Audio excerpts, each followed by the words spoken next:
Thalassery general ആശുപത്രിയിൽ പുനർനിർമ്മാണം പൂർത്തിയാക്കിയ റാമ്പ്, ലേബർ റൂം, അനുബന്ധ സൗകര്യങ്ങൾ എന്നിവ നാടിന് സമർപ്പിച്ചു.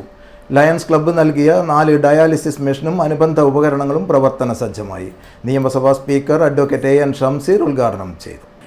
ഇതോടെ ജനറൽ വാർഡിൽ 100ഓളം കിടക്കകളുടെയും 7 ICU ബെഡിന്റെയും വർധനവാണ് ആശുപത്രിയിൽ ഉണ്ടായിരിക്കുന്നത്.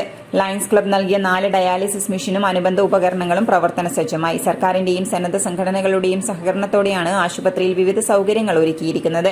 നഗരസഭാ chairperson KM Jamuna Rani teacher അധ്യക്ഷത വഹിച്ചു. ജില്ലാ medical officer doctor M Piyush Namboothiripad, NHM ജില്ലാ project manager doctor PK Anilkumar തുടങ്ങിയവർ മുഖ്യാതിഥികളായി. നഗരസഭാ വൈസ് ചെയർമാൻ M വിജയരാജൻ, നഗരസഭാ ആരോഗ്യ standing committee chairman TK Sahira, ward councillor Faisal Punathil, KP Rajeev, TK Rajeesh, Jishi Rajesh, KP Muhammad Naseeb, IMA president doctor Rajeev Nambiar, doctor E Sajeev, APM Najeeb തുടങ്ങിയവർ സംസാരിച്ചു. തലശ്ശേരി ജനറൽ ആശുപത്രി superintendent doctor VK Rajeevan, RMO doctor VS Jithin തുടങ്ങിയവരും പങ്കെടുത്തു.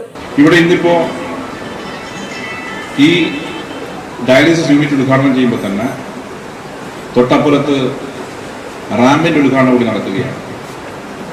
NHMന്റെ സഹായത്തോടെ 1 കോടിയിലേറെ രൂപ ചെലവ് ചെയ്തുകൊണ്ടാണ് റാമ്പ് നവീകരിച്ച് ഞങ്ങൾ ഉദ്ഘാടനം ചെയ്യുന്നത്.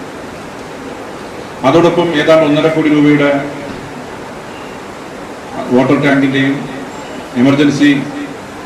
എമർജൻസി ഡിപ്പാർട്ട്മെന്റിന്റെയും എല്ലാം ഉദ്ഘാടനം, അതിന്റെ പ്രവൃത്തി ഉദ്ഘാടനം അടുത്ത ദിവസം നടത്തും. വലിയ രീതിയിൽ പണം തലശ്ശേരിക്ക് ചെലവ് ചെയ്യണം ഇപ്പം എന്നുള്ളതാണ് ഞങ്ങൾ വേണ്ട എന്നുള്ളതാണ് തീരുമാനിച്ചിട്ടുള്ളത്. കാരണം തലശ്ശേരി ജനറൽ ഹോസ്പിറ്റൽ ഇവിടെ നിന്ന് മാറ്റുകയാണ്. തലശ്ശേരി ജനറൽ ഹോസ്പിറ്റൽ ഏറെ കാലം ഇനി ഇവിടെ കൊണ്ടുപോകാൻ കഴിയില്ല. തലശ്ശേരി ജനറൽ ഹോസ്പിറ്റൽ ചുരുങ്ങിയ ഒരു 4-5 വർഷത്തിനുള്ളിൽ ഇത് പൂർണ്ണമായും കണ്ടിക്കലിലേക്ക് മാറും.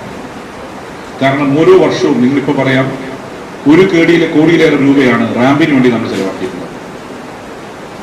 ഏതാണ്ട് 1.5 കോടി രൂപയാണ് ഇനിയിപ്പോൾ നമ്മൾ ക്രിട്ടിക്കൽ കെയർ യൂണിറ്റിന് വേണ്ടി ചെലവാക്കാൻ പോകുന്നത്. ഓരോ വർഷവും ലക്ഷക്കണക്കിന് രൂപ നമ്മൾ ഈ ജനറൽ ഹോസ്പിറ്റലിന് വേണ്ടി ചെലവാക്കുന്നുണ്ട്, കോടിക്കണക്കിന് രൂപ. പക്ഷേ ഇവിടുത്തെ ഒരു ജോഗ്രഫി നിങ്ങൾക്കറിയാം, കടലാണ്. ഉപ്പ് കാറ്റേറ്റ് പലതും നശിച്ചുകൊണ്ടിരിക്കുകയാണ്. അത് ആരൊക്കെ വിചാരിച്ചാലും തടയാൻ പരിമിതികളുണ്ട്. അതുപോലെ നമുക്ക് സ്ഥലമില്ല. ഒരു ഭാഗത്ത് കോട്ട, വേറൊരു ഭാഗത്ത് കടൽ. ഇത് രണ്ടും CRZ പ്രോബ്ലമാണ്. ഒരു ഭാഗത്ത് CRZന്റെ തടസ്സമാണെങ്കിൽ വേറൊരു ഭാഗത്ത് ASI ആർക്കിയോളജിക്കൽ സർവേ ഓഫ് ഇന്ത്യയുടെ തടസ്സവും ഞങ്ങൾ നേരിട്ടുകൊണ്ടിരിക്കുന്നു.